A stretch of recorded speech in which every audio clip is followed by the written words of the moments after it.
प्रमोद बर' आरो दुलाराय बर' फरायसा आफादनि आफादगिरि दिपेन बर' बेसोरजों समान रावबो थगायसुला गैया।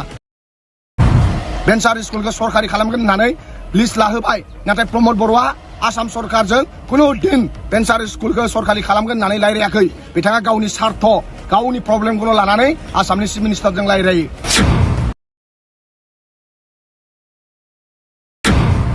इउपिपिएल माने थगायग्रा, इउपिपिएल माने जाख्ल'ग्रा। इउपिपिएलआ बिथांमोनहा बर' रायजो राजाखौ थगायदों जे बड'लेण्डनि आन्दलन खालामफानानै प्रमोद बर'आ दुलाराय बर' फरायसा आफाद आरो जोंखौबो थगायदों। दा इउपिपिएल माने थगायनाय आरो दुलाराय बर' फरायसा आफादा रायजो राजाखौ थगायदों। भेन्सार स्कुलनि मास्टारफोरखौ सरकारि खालामगोन होनबाय, दिनै भेन्सार स्कुलाबो खालामला। ओंखायनो प्रमोद बर' आरो दुलाराय बर' फरायसा आफादनि आफादगिरि दिपेन बर' बेसोरजों समान रावबो थगायसुला गैया। गोरों गोरा मानगोनां खाम्फा बरगयारिनो जों भट होनांगोन आरो जोंनि रायजो राजाया साखाफारा जाखाबाय। 7 थारिखआव जों रंजा बाजा नांगोलनि सावगारियाव भट होनानै क'क्राझार लकसभा समस्तियाव बिपिएफखौ देरहाहोनो थाखाय जोंनि रायजो राजाया सानजि खाफाबाय।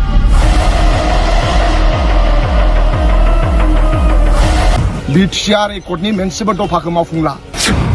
जे इउपिपिएलनो मानो एमपि नांगौ, जे बिटिआर एकर्डखौनो अकल गामि दानख'नायखौल' जुदि मावसिगोनबा, माने इउपिपिएलनि एमपिआ थाङोब्ला पार्लियामेन्टआव बिटिसिनि गामिखौल' दानख'गोन।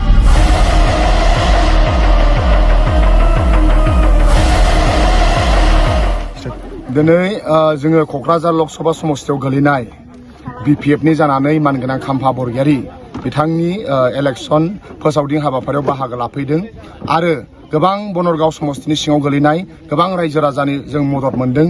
फैयै फैयै जोङो दिनै लास्ट प्रग्राम 6था प्रग्राम जाफैबाय दिनै साननि, आरो गोबां रायजो राजा बिथांमोना सानजि खाफ्राबाय। फैबाय थानाय समाव मानगोनां हाग्रामा महिलारि सार दैदेननाय बिपिएफ दलनो मानगोनां खाम्फा बरगयारिनो सासे गोरों गोरा इंराजिबो गोरों हिन्दी गोरों बिथांनो भट होनो थाखाय साफ्रोमबो रायजो राजा बिथांमोना थिग जाबाय। आरो साफ्रोमबो रायजो राजा बिथांमोना बुंदों जों जेरैखि जाया बिटिसि बासायनो नांगोन। प्रमोद बर'आ सासे बिराद थगायसुला आरो प्रमोद बर'आ जि खोथा बुंदों मोनसेबो मावाखै होननानै जोंनि आब'मोन, जोंनि आइमोन, जोंनि बिमा माहारि आइजो बिथांमोनहा बुंदों। बिथांमोनहा बुंदों गावसोरनो 75,000 होगोन होननानै बिथांमोनखौ थगायबाय। अरुणोदय स्किम, दा बिथांमोनहा हर हराव इउपिपिएलनि दैदेनगिरि बिथांमोनहा नकलि अरुणोदय फर्म रानगासिनो दङ। दा दिनै जोंनि बिमा माहारि बिथांमोनहा मिन्थिजोबखाबाय जे इउपिपिएल माने थगायग्रा, इउपिपिएल माने जाख्ल'ग्रा।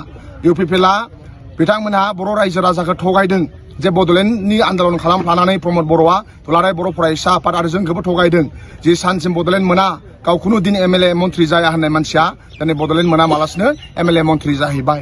आरो बिथाङा बिटिआर एकर्ड खालामनानै बिटिसिखौ सुइजारलेण्ड खालामसिगोन होनबाय, नाथाय थांनाय जानुवारिनि 3 थारिखआवनो भारतनि हम मिनिस्टार अमित शाहनि सेक्रेटारि बिथांमोना बुंहरबाय बिटिआर एकर्डनि मोनसेबो दफाखौ मावफुंला, इभेन गामि दानख'नाय बेल' जासिगोन होनदों। दा बिथांमोना बिनि एनआईटिखौ लुला, बिनि रेल फेक्टरिखौ लुला, बिनि sports university Lula, central university Lula, कुनु मेडिकेल कलेज जाला, एनआईटि इन्जिनियारिं कलेज जाला, उपेन्द्रनाथ ब्रह्मनि कालचारेल काम एक्सेलेन्स सेन्टार थुलुंगाफोराव लुनांगौ बेखौबो लुला। दा दिनै जों सोंनो लुबैयो जे इउपिपिएलनो मानो एमपि नांगौ, जे बिटिआर एकर्डखौनो अकल गामि दानख'नायखौल' जुदि मावसिगोनबा, माने इउपिपिएलनि एमपिआ थाङोब्ला पार्लियामेन्टआव बिटिसिनि गामिखौल' दानख'गोन। दा बिथांमोना हयथ' रेल लामाखौ सिमा होगोन होनदों, ट्रेन हाइवेखौ सिमा होगोन होनदों। जुदि खोलाहा गामि दानगोन होनगासिनो दङ, दा बिथांमोना जुदि गामि दानोब्ला खोलाहा रेल लामाया सिमा जायोब्ला गोबां क'क्राझार टाउनानो खावसे थांगोन। राजा लामाया सिमा जायोब्ला गोबां जोंनि बिखा गेजेरजों राजा लामा थांदों, बे जोंनि खावसे बिखायानो थांगोन, खावसे बड'लेण्डआ थांगोन। ओंखायनो दा इउपिपिएल माने थगायनाय आरो दुलाराय बर' फरायसा आफादा रायजो राजाखौ थगायदों। भेन्सार स्कुलनि मास्टारफोरखौ सरकारि खालामगोन होनबाय, दिनै भेन्सार स्कुलाबो खालामला। ओंखायनो प्रमोद बर' आरो दुलाराय बर' फरायसा आफादनि आफादगिरि दिपेन बर' बेसोरजों समान रावबो थगायसुला गैया। एग्जाम्पलआ आंनो भेन्सार स्कुलखौ सरकारि खालामगोन होननानै लिस्ट लाहोबाय, नाथाय प्रमोद बर'आ आसाम सरकारजों कुनु दिन भेन्सार स्कुलखौ सरकारि खालामगोन होननानै रायलायाखै। बिथाङा गावनि सार्थ, गावनि प्रब्लेमखौल' लानानै आसामनि चिफ मिनिस्टारजों रायलायो। ओंखायनो दिनै भेन्सार स्कुलनि दुखु दाहाखौ बुजिला, टेट पासनि मास्टारफोरखौ बुजिला। ओंखायनो जों बिपिएफ दोलोनिफ्राय साफ्रोमबो टेट पास, साफ्रोमबो भेन्सार स्कुलनि फोरोंगिरि, साफ्रोमबो सेंग्रा सिख्ला जाय साख्रि मोनाखै, साफ्रोमबो सेल्फ हेल्प ग्रुपनि जोंनि बिमा माहारि आरो साफ्रोमबो अरुणोदय जाय मोनथावथाव दङ, बे साफ्रोम बिथांमोनखौ जों खोथा होयो बिपिएफ दोलोआ सरकार फैनायनि उनाव साफ्रोमबो जास्टिस मोनगोन।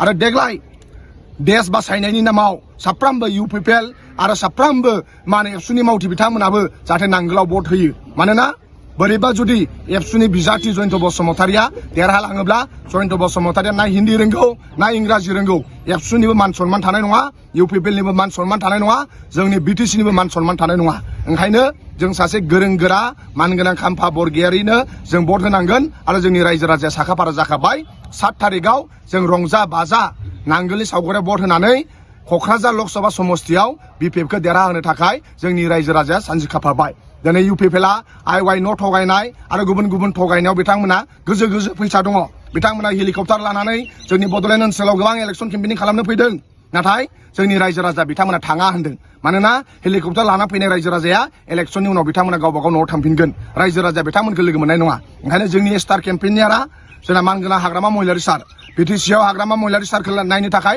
लोब लोब फैयो गारि भाराबो होनो नाङा बिथांमोना